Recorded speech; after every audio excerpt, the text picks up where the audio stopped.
नवाज शरीफ और शहबाज शरीफ का लेकिन खुसरों का लिबास पहनने से भी हुकूमत नहीं चलनी है। पर गधों की तादाद में जो है वो इजाफा हुआ है। क्विक फॉर्म 47 वाला वजीर हमारे सर के ऊपर मुसल्लत कर दिया है। टिकटॉक के चीफ मिनिस्टर ने आते ही सर वो आपको आपकी असली करतूत दिखाते हैं, आईना दिखाते हैं। आपने उनके घरों के ऊपर जो है वो माओ और बहनों बेटियों को उनके सामने आपने उनको घसीटा। सर उसके तन पे कपड़े नहीं है। इमरान खान उसका नाम है, उसको लेकर आए, उससे माफी मांगे। इंशाल्लाह ये हुकूमत भी चलेगी, ये मुल्क भी चलेगा। अस्सलाम वालेकुम नाज़रीन इकराम, आप ये वीडियो देखिए फिर इस पर बात करते हैं। 19,000 खरब का एक इंतहाई खौफनाक बजट है। उसमें पता चला कि महंगाई, सूद, बेरोजगारी और सर इनके अपने इकोनॉमिक सर में लिखा है सर मजमूई तौर पर गधों की तादाद में जो है वो इजाफा हुआ है। सर पूरे बजट की तकरीर में ये मेरे पास है, इसको पढ़े। कोई विजन नहीं है, कोई फिगर नहीं है, कोई स्टेटिस्टिक्स नहीं है सर के सिवाय हमारे जो फाइनेंस मिनिस्टर साहब है सर, उन्होंने इस बजट तकरीर में लिखा हुआ है कि ये पूरी की पूरी बजट तकरीर हर पेज पे लिखा हुआ है कि नवाज शरीफ का और शहबाज शरीफ का विजन है। तो सर इनका जो पहले वाला विजन मैं जरा आपको ये बता दूं कि नवाज शरीफ और शहबाज शरीफ का जो विजन है वो मुल्क को स्टील मिल का खसारा 206 बिलियन दे चुके हैं, PIA का खसारा ये 622 बिलियन दे चुके हैं, बिजली का खसारा ये 2.7 ट्रिलियन दे चुके हैं, सुई गैस का खसारा ये 3 ट्रिलियन दे चुके हैं, मेट्रो बस का जो कि लाहौर का है और पिंडे का है और इसमें मुल्तान शामिल नहीं करी क्योंकि मुल्तान जो है वो बंद हो गया है, अपने इकोनॉमिक सर्वे में लिखा है सर 35.5 बिलियन का खसारा नवाज शरीफ और शहबाज शरीफ का जो है वो विजन है। 2,80,000 का मकरूज हर बच्चा, चाहे सर उसके तन पे कपड़े नहीं है, चाहे उसके मुंह में निवाला नहीं है, नवाज शरीफ और शहबाज शरीफ की विजन की वजह से यह मुल्क मकरूज है। सर दूसरा मेरा पॉइंट है पाकिस्तान के यूथ के बारे में। सर 70% से ज्यादा लोग जो हैं वो 35 से 40 साल की उम्र से कम है। पाकिस्तान दुनिया में सेकंड बड़ा मुल्क है जो सबसे ज्यादा जिसके अंदर नौजवान है। सर ये इनका अपना इकोनॉमिक सर्वे कहता है सर इसमें डॉक्टर हैं, साइंटिस्ट हैं, इंजीनियर्स हैं। एक तो सर 50% आपकी जो इंडस्ट्री वो बंद हो गई है। सर दूसरी तरफ नौजवानों ने आपके ऊपर ट्रस्ट किया, 8 फरवरी को आपके लिए निकले, उन्होंने हथियार नहीं उठाया, उन्होंने सर वोट की पर्ची के जरिए उन्होंने कहा कि हम इनकलाब लेकर आते हैं। सर इस बजट में आपने उम्मीद तोड़ दी है। मुझे फाइनेंस मिनिस्टर बताएं कि इस बजट में उन्होंने नौजवानों के लिए क्या रखा है। जब उन्होंने आपको वोट नहीं दिया तो आपने क्या किया कि आपने पढ़े लिखे नौजवानों को हथकड़ियां लगा दी, आपने उनके घरों के ऊपर जो है वो माओ और बहनों बेटियों को उनके सामने आपने उनको घसीटा, आपने उनको जेल में डाला। कोई इंजीनियर था, कोई डॉक्टर था। सर इनको एहसास है PMLN को, PDM को कि 1947 के बाद मुल्क से सबसे बड़ी हिजरत पाकिस्तान से होने जा रही है और आपका ब्रेन ड्रेन हो रहा है।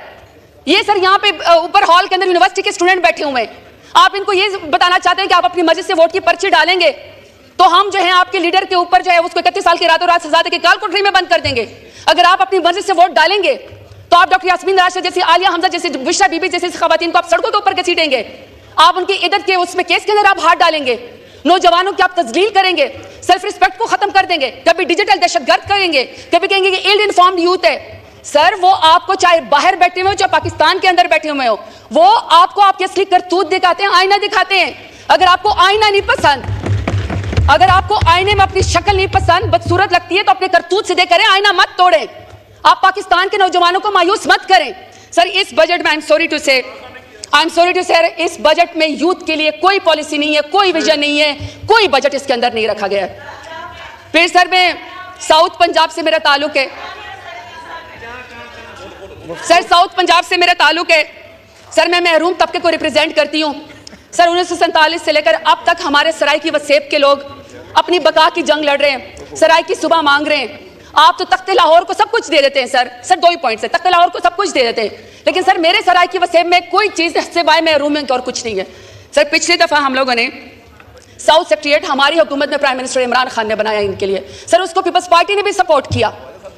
उसमें सर हम लोगों ने पहली दफा साउथ पंजाब के लिए हमने 360 बिलियन का बजट रखा और हमने इसको रिंग फेंस किया, हमने इंश्योर किया कि हमारा बजट यहीं पर साउथ पंजाब के अंदर लगेगा, तख्ते लाहौर नहीं जाएगा। 32% सर हमने एम्प्लॉयमेंट का कोटा रखा कि शायद कोई सरायकी, कोई बलोच, कोई महाजिर हमारा किसी नौकरी के अंदर आ जाए। सर अफसोस की बात यह कि टिकटॉक वाली हुकूमत ने, टिकटॉक के चीफ मिनिस्टर ने आते ही सर सरायकियों से पता नहीं क्या दुश्मनी है, सर पूरा का पूरा सेक्रेटरीट बंद कर डाला, सेक्रेटरीट ही बंद कर डाला, सारे सेक्रेटरीज ही वापस चले गए। और सर मौजूदा बजट मैंने कोशिश की लेकिन सर उसको बिल्कुल उन्होंने खत्म कर दिया। मैंने सर डेरा गाजी खान को वुमेन यूनिवर्सिटी दी, सर पहला वहां पे कार्डियोलॉजी हॉस्पिटल दिया, मदर एंड चाइल्ड हॉस्पिटल वहां पे दिया, 260 गाँव को वहां पे बिजली दी, विमेन पार्क वहां पे बनाया। अभी सर मैंने पूरा का पूरा PhD पढ़ा। यकीन करें सर डेरा गाजी खान के लिए सिर्फ दुआएं इसमें बजट में, बाकी सर ना कोई बजट है, ना कोई लोकेशन है, ना सर किसी नए मंसूबे में उन्होंने डेरा गाजी खान को शामिल किया है। सर अफसोस की बात यह है कि आपने एक क्विक फार्म 47 वाला वजीर हमारे सर के ऊपर मुसल्लत कर दिया है। पूरा डेरा गाजी खान यरगमाल है सर, 16-16 घंटे की लोड शेडिंग है। जो शख्स आवाज उठाता है सर उसको दहशतगर्दी का पर्चा कर दिया जाता है। आप यकीन करें सर, साउथ पंजाब की महरूमियां, आप मुझे इंतहाई अफसोस है। सर आखिरी बात कहना चाहती हूँ, आपने मुझे वाइंड अप करने को कहा है। सर यहाँ पे हम बहुत सारी बातें करते हैं कि जी मुझसे पहले यहाँ पे दो लोगों ने बातें की थी, तो सर मैं ज़रा उनसे एक बात कहना चाहती हूँ कि आप हुकूमत चलाएं, लेकिन सर हुकूमत खवातीन को सड़कों पर घसीटने से नहीं चलेगी। दूसरा सर, आप हुकूमत ज़रूर चलाएं, लेकिन सर हुकूमत शायरों को शेर पढ़ने से पाबंद सलादत करने से जो है वो हुकूमत नहीं चलेगी। सर फिर तीसरा, आप ज़रूर हुकूमत चलाएं, लेकिन सर एहराम में बंधे हुए जो शख्स एहराम ओढ़ के हज के लिए जाता हो सर, उस शख्स को, इमरान रियाज को फ्लाइट से उतारने से भी आपकी हुकूमत नहीं चलेगी। सर तीसरी बात, सर आप हुकूमत ज़रूर चलाएं, आप VPN के जरिए आके उसमें सोशल मीडिया पे हमें आप दहशतगर्द कहें, लेकिन सर हुकूमत जीरे ब्लेडों के जरिए भी नहीं चलनी है। क्या आप कहें कि पाकिस्तान तहरीक इंसाफ का इंफॉर्मेशन सेक्रेटरी बाहर जाएगा तो आप सर जीरे ब्लेड के जरिए उसका गला कटवाएंगे, हमारी आवाज दबाएंगे? सर हम इमरान खान के लिए आवाज उठाते रहेंगे। सबसे बड़ा उम्मत मुस्लिमा का लीडर है, पाकिस्तान का लीडर है। जो शख्स, बार बार कहती हूँ सर, जो शख्स रियासत की कैद में कह दे कि मुझे डरा हुआ देखना तुम्हारा ख्वाब रह जाएगा, ऐसा शख्स नाकाबिले शिकस्त होता है, वो पाकिस्तान को लीड कर सकता है। Sir I am sorry to say, लफ्ज़ तो बड़ा सख्त है, लेकिन खुसरों का लिबास पहनने से भी हुकूमत नहीं चलनी है। शुक्रिया। आखिरी बात, आप चीजें बोलना बंद करेंगे तो वो वाइंड अप करेंगे। सर सॉरी सर, आखिरी बात सर, आखिरी बात, अगर आपने हुकूमत चलानी है, अगर आपने इस मुल्क को क्राइसिस से निकालना है, आप चाहते हैं कि ये मुल्क तरक्की करे, नौजवान आपके ऊपर ट्रस्ट करें, तो सर एक ही आखिरी बात है, एक ही लीडर है, इमरान खान उसका नाम है, उसको लेकर आए, उससे माफी मांगे, इंशाल्लाह ये हुकूमत भी चलेगी, ये मुल्क भी चलेगा। बहुत शुक्रिया। नाज़रीन इकराम, आपने वीडियो देखी ज़रताज गुल का कौमी असम्बली के अंदर धमाकेदार किस्म का बयान, इस हुकूमत को कड़ी तनकीद का निशाना बनाया। ख़ास तौर पर शहबाज शरीफ और मरीम नवाज़ साहिबा को अपनी तनकीद की जद में रखा अपनी तकरीर के दौरान। नाज़रीन इकराम, ज़रताज गुल साहिबा का कहना था कि इस हुकूमत ने तमाम तर फस्तायत के रिकॉर्ड तोड़ दिए।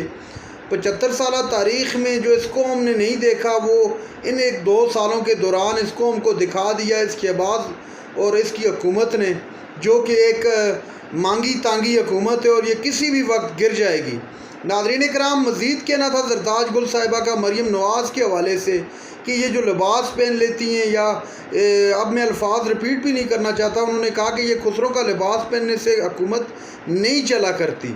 तो इस तरह हुकूमत को अगर आप चलाने की कोशिश करेंगे तो अभी कभी भी इस तरह हुकूमत आप नहीं चला पाएंगे। ये रोज़ाना की बुनियाद पर लोगों को उठाना और पर जुल्म और सितम करना, तो ये कब तक आखिर चलेगा? नाज़रीन इकराम, ये थी आज की हमारी वीडियो। चैनल पर जो नए, चैनल को सब्सक्राइब कर लें। अगली वीडियो तक अल्लाह हाफ़िज़।